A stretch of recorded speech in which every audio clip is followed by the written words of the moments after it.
Om Swastiastu. Nama saya Nining Maniari dari grup 5 kelas 28 akan menyajikan video media pembelajaran. Adapun media pembelajaran yang saya gunakan adalah PowerPoint, di mana media ini akan saya gunakan dalam pembelajaran daring. Adapun materi pembelajaran yang akan disajikan adalah ciptaan Sang Hyang Widi. Untuk mempersingkat waktu, mari kita saksikan tayangan berikut ini. Materi yang disajikan pada pertemuan kali ini yaitu ciptaan Sang Hyang Widi. Adapun tujuan pembelajarannya yaitu pertama, peserta didik dapat mewujudkan rasa bersyukur sebagai makhluk ciptaan Tuhan dengan mengucapkan doa sebelum memulai pekerjaan. Yang kedua, peserta didik mampu bersyukur sebagai makhluk ciptaan Sang Hyang Widi. Yang ketiga, peserta didik dapat memperdulikan kondisi teman-teman sekelas sebagai sesama makhluk ciptaan Sang Hyang Widi atau peduli lingkungan. Yang ketiga, peserta didik dapat bekerja sama dalam kelompok untuk mengumpulkan contoh-contoh benda hidup dan benda mati. Selanjutnya, peserta didik dapat mengenal makhluk ciptaan Sang Hyang Widi.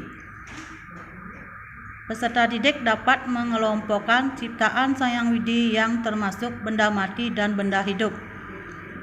Peserta didik dapat mengumpulkan contoh-contoh benda mati dan benda hidup ciptaan Sang Hyang Widi yang ada di lingkungan sekolah. Yang terakhir yaitu peserta didik dapat menuliskan dan mengkomunikasikan tugas mengelompokkan benda hidup dan benda mati.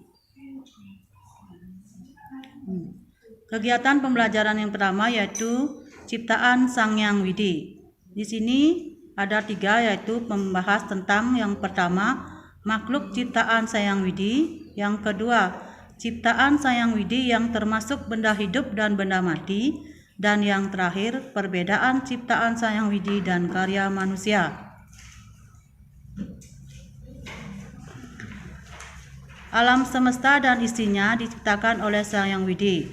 Maka Sang Hyang Widi beliau ada di mana-mana dan meresapi setiap ciptaannya.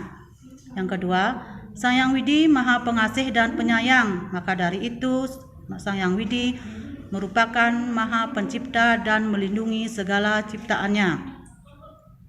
Nah, di sini kita akan bahas yaitu ciptaan Sang Hyang Widi dibedakan menjadi 2 jenis yaitu makhluk hidup.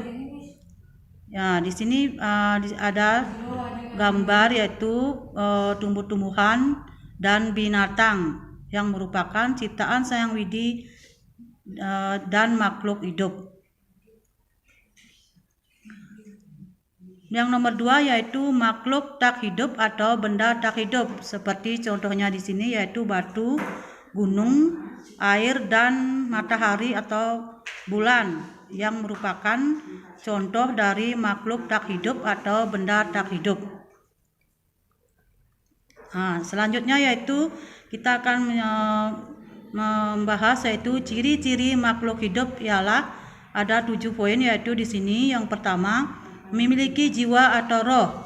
Yang nomor 2, bisa bernapas. Yang nomor 3, bisa berkembang biak atau tumbuh.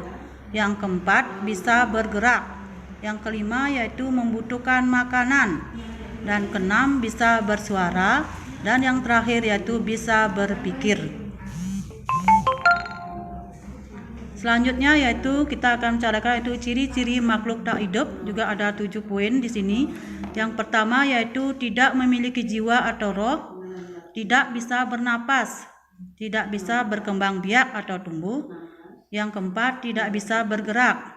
Yang kelima, tidak membutuhkan makanan. Yang keenam, tidak bisa bersuara. Dan yang terakhir yaitu tidak bisa berpikir. Nah, manusia adalah makhluk hidup yang paling sempurna dibandingkan dengan makhluk lainnya, sehingga mampu menciptakan hasil karya. Di sini ada contoh hasil karya ciptaan manusia, misalnya yaitu pertama membangun rumah, yang kedua membuat tas, yang ketiga mengukir kayu, Yang keempat, membuat patung. Yang kelima, membuat mobil dan motor. Tetapi ciptaan Sayang Widi di sini dan ciptaan manusia sangat berbeda. Nah, kita lanjut ke slide yang selanjutnya, yaitu cara menjaga pepohonan atau tanaman. Yaitu yang pertama, menyiram tanaman atau pepohonan. Yang kedua, memberikan pupuk pada tanaman. Yang ketiga, tidak merusak tanaman. Yang keempat, tidak menebang pohon sembarangan. Yang kelima, menanam pohon pada tempat yang gersang. Selanjutnya yaitu cara menyayangi hewan atau binatang. Yang pertama, memberi makan dan minum, tidak memukul dan menyakiti.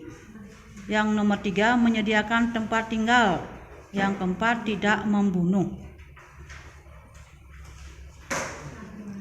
Di sini kita akan bahas yaitu cara menjaga keharmonisan sesama manusia.